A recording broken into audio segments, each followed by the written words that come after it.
Welcome to Kavitha recipe Tamil.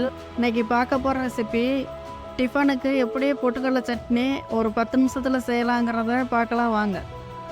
இந்த recipe செய்ய பொட்டுக்கடலை இந்த மாதிரி எடுத்துக்கோங்க. எவ்வளவு தேவையோ அதுக்கேற்ற மாதிரி எடுத்துக்கோங்க. நான் ஒரு கப்பு இந்த அளவு எடுத்திருக்கேன். தேங்காய் துருவல் எடுத்தாலும் சரி, இந்த மாதிரி கட் பண்ணி எடுத்துக்கிட்டாலும் சரி, இந்த அளவு எடுத்திருக்கேன்.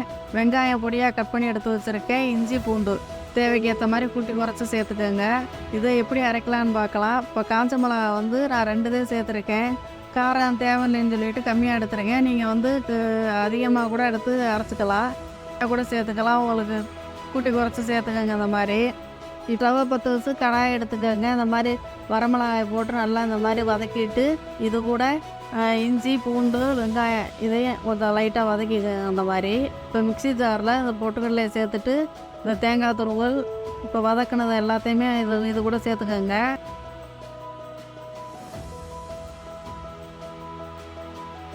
உப்பு, கல் உப்பு கொஞ்சம் சேர்த்துக்கிறேன். சேர்த்து நல்லா மிக்சியில் அரைச்சி எடுத்துக்கலாம்.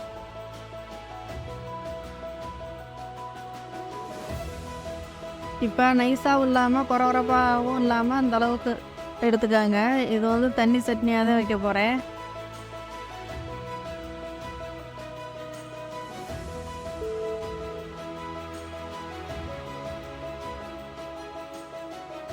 இப்போ கடாயில் நல்லா சூடு பண்ணிவிட்டு தேவைக்கேற்ற மாதிரி எண்ணெய் சேர்த்து கடுகு உளுந்தம் பருப்பு,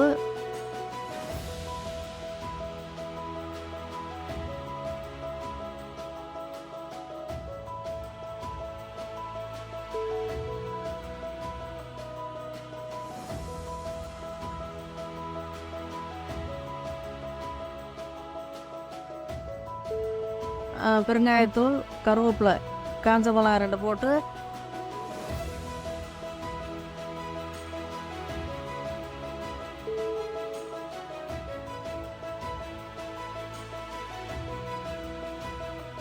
பொரிஞ்ச உடனே இதை எடுத்து நல்லா அது கூட கலந்துக்கிறலாம்.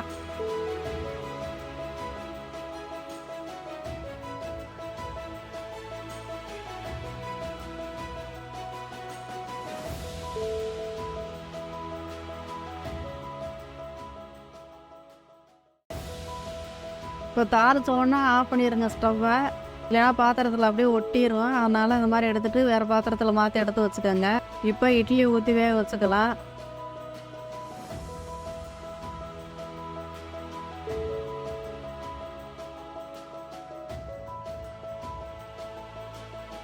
இப்போ கடாயில் தண்ணி சேர்த்துட்டு, தண்ணி நல்லா கொதிச்ச உடனே இட்லி பாத்திரத்தில் நம்ம இட்லி ஊற்ற முடியும்.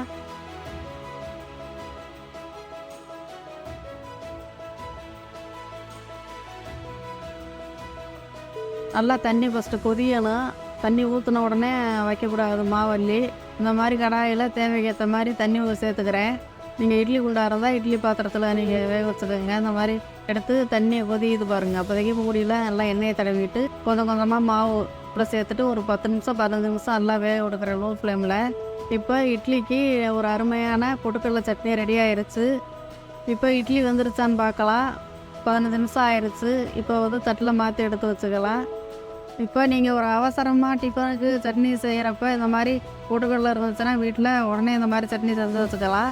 இப்போ ஒரு அருமையான பொட்டுக்கடலை சட்னி ரெடி ஆயிடுச்சு. இந்த வீடியோ பிடிச்சிருந்தா லைக் பண்ணுங்கள், ஷேர் பண்ணுங்கள், சப்ஸ்கிரைப் பண்ணுங்கள்.